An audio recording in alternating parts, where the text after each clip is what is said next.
How did I go from flying airplanes like this one to airplanes like this one? That's what I'm going to explain today. But first, we're in Reykjavik. Today we're going to go explore the southern coast of Iceland. This is going to be fun. You ready? Let's go. My name's Paul. I fly airplanes for a living, but my passion is encouraging you to explore this beautiful world by giving you a glimpse into my layover life.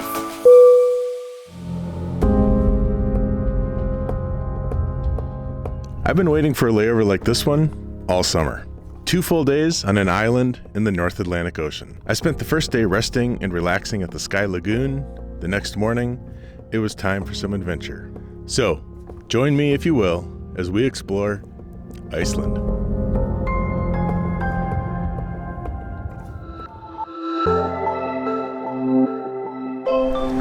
There's 2 airports in Iceland, main airports. The Keflavik Airport, which is like the main international airport, which is where you'd probably fly into. And then there's the Reykjavik Airport, which is like the city airport in the town of Reykjavik, which is about 45 minutes away. Today, we're renting a car from the Reykjavik Airport. It's got a very Walter Mitty feel. It's like, we have 2 cars available, the white one and the red one. We got the white one. Our first stop wasn't Seljalandsfoss, which is one of Iceland's most popular waterfalls, but you could see it from there. If you turn left instead of right, you'll find a smaller parking area with a lot less people, and you can walk up a stream and stand inside a cave where a waterfall appears to be falling from heaven. The Gilfrebui waterfall is a mini adventure you don't want to skip. So your choice of shoes. Clear, comfortable Toms. You realize we're about to walk up a stream, right? I was gonna come in flip-flops. I thought that was a safer option. Yeah, because the water is super warm here. Right. This is so pretty.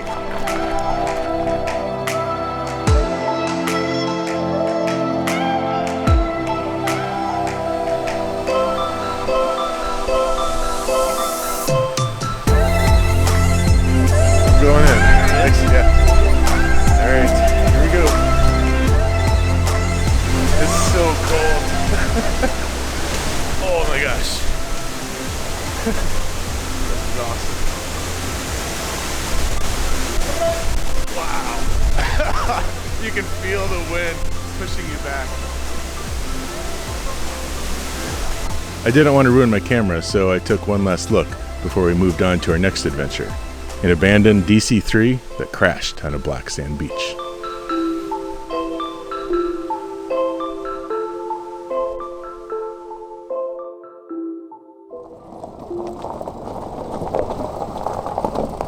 Did you change your shoes? The other ones are a little more comfortable, but they're very thin, so I'm gonna feel all the rocks. Those are thicker. These are thicker. So these are your better shoes. These are the better hiking shoes. Oh, yeah. The Toms? The Toms. Yeah, okay. This is the better option. To be fair, you didn't know we were going to be doing Of course this. not. Yeah. No, I thought I was going to be bar hopping in Reykjavik. The hike out to the Solamaster plane wreck is about 2 miles, but there's now a shuttle that'll take you for roughly $30 round trip. We decided to hike.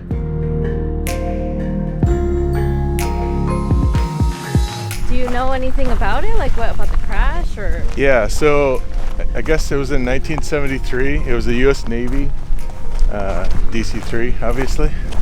And they ran out of fuel, so they crashed on this beach. And then it turned out that they still had fuel, but in a different tank, and they ran the tank dry.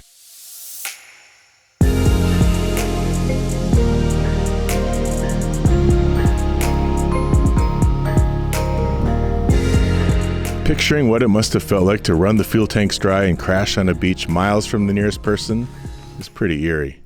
But I have to say, sitting on top of an old DC-3 was pretty epic.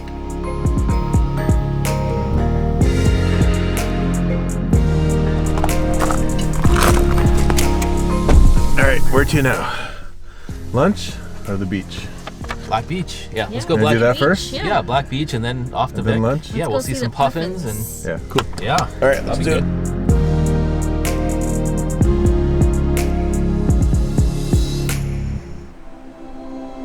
Just outside Vic lies the black sand beach called Reynisfjara. So the legend is that there were trolls that were stealing massive ships, and when they were caught, they turned into these stones. Do you believe that? I don't know. Pretty cool though. If the legend of trolls turning to stone sounds familiar, it's probably because you recognize it from The Hobbit. Its author J.R. Tolkien extensively studied Icelandic mythology.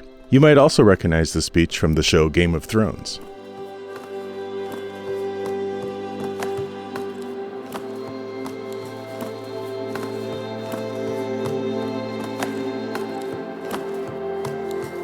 With daylight quickly escaping us, we stopped for a late lunch in the nearby town of Vik before making our way to the last stop.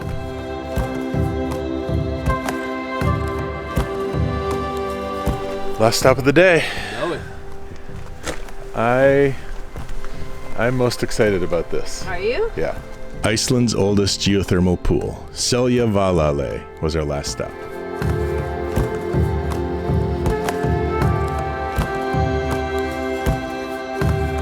It's about a 20-minute hike along a stream before you get to the pool.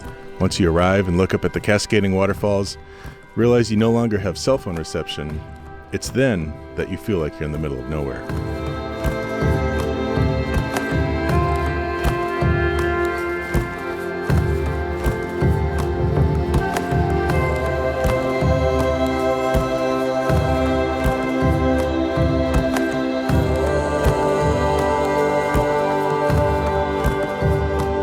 The water isn't exactly warm, and the changing rooms leave something to be desired.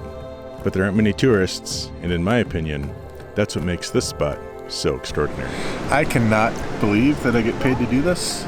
Sitting in the mountains in Iceland in a geothermal pool is pretty spectacular. So, to explain how my career brought me to this pool in Iceland, let's go back to Minnesota and I'll explain how this whole thing started. Welcome to historic Stanton Airfield. Why is it historic, you ask? It's historic because it was used in World War II to train pilots for the military. Now it's a general aviation airport, and when I was 13 years old, my dad brought me out here just to watch the airplanes. We watched the gliders, the skydivers, and that day, my dad started talking to one of the tow plane pilots, which is the guy who pulls up the gliders, and I got to go for my very first airplane ride for $5. It was just a 10-minute ride, but I was hooked. Later that summer, I went on a bunch more rides, and by the time the next year came around, I wanted to learn to fly. I was getting really bad grades in school though, so my dad said, for every A you get 1 hour flying. For every B, you get a half hour flying. Overnight, I went from C's and D's to A's and B's and started learning to fly. And by the time I turned 16, I had enough flight time and I soloed an airplane for the first time ever on my 16th birthday. I also started working at the Stanton Airfield. I mowed the lawn, I washed airplanes, I even painted the hangar doors you see behind me. When I turned 17, I got my license on my 17th birthday and then went on to get my instrument rating shortly after my 18th birthday. By then I had almost 250 hours of flight time, and then it was time to go here at St. Cloud State University in St. Cloud, Minnesota. It's about 70 miles northwest of Minneapolis, and when I was in college in the late 90s, they had a nationally accredited aviation program. They don't have a flight school anymore, but at the time it was one of the best schools in the state. I was able to get my commercial pilot's license my first semester, which meant that for the rest of my college career, I was able to build flight time. Ultimately, I got my flight instructor rating, but I was able to fly skydivers back at Stanton. I flew a Cessna 210 for a company in Stillwater, which is a suburb of Minneapolis. I also did a little bit of flight instructing, but one of the best jobs I ever had in college was sitting in the right seat of a Cessna Citation, which is a corporate jet, and I got about 200 hours sitting in the right seat building flight time throughout my college career. I also sat in the right seat of a King Air for about 100 hours, and when I graduated from college, I had 1,500 hours total time and 4 job offers with different regional airlines. Ultimately, I decided to go with Pinnacle Airlines because I could fly a regional jet based here at the Minneapolis airport. Pinnacle isn't called Pinnacle anymore, though it's called Endeavor Airlines, and it's a Delta commuter. It used to be a Northwest commuter when I was there, which just shows how old I am. I flew the CRJ 200 for about 5.5 years, and I loved it. I loved the people, I loved everything about it. But I was ready to leave when I left, and I met someone at Continental. I got hired at Continental Airlines, and that's how I ended up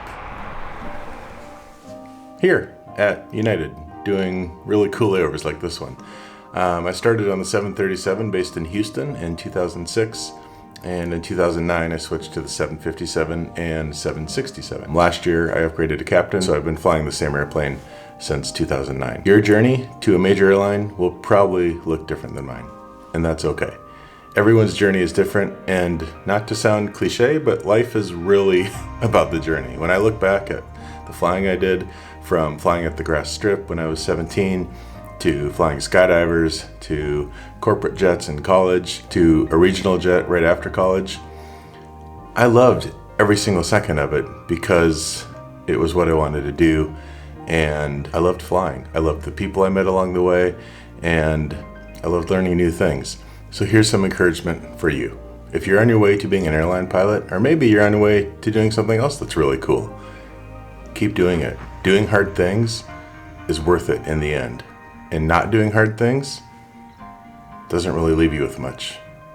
So keep pushing, keep going, keep working hard, and keep enjoying the journey. If you want to join me on my next journey, hit the subscribe button, and we'll see you then. You think this is electric? It's fence? You do? You think I can pet the horse? I don't think so at all. Hi. It's okay. It's okay.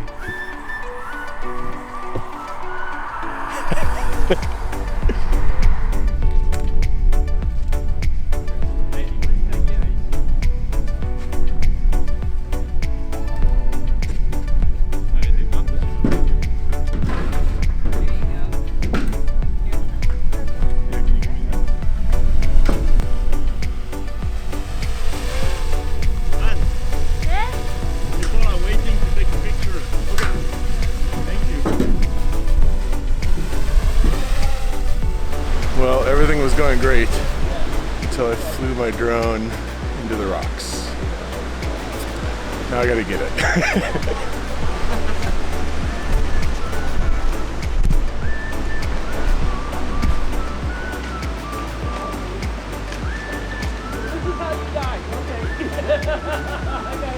Why did your flight cancel? Oh my god. When the flight is canceled tomorrow, this is why.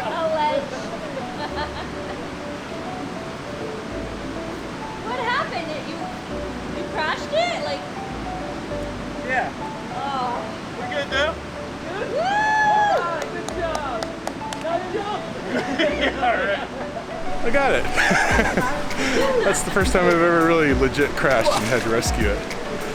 This is a cool place to crash, at least. Okay, I had to redo that shot now.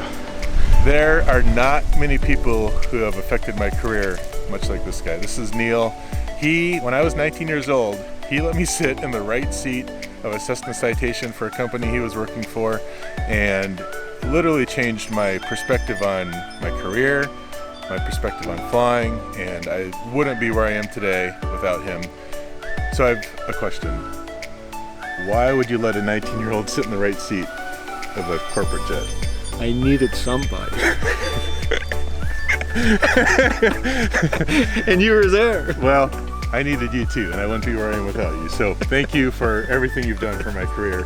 I wouldn't be here without you. Thank you. Yeah. Wow. Here, let me give you a hug. I am overwhelmed. Thank you so much, Yeah. Paul.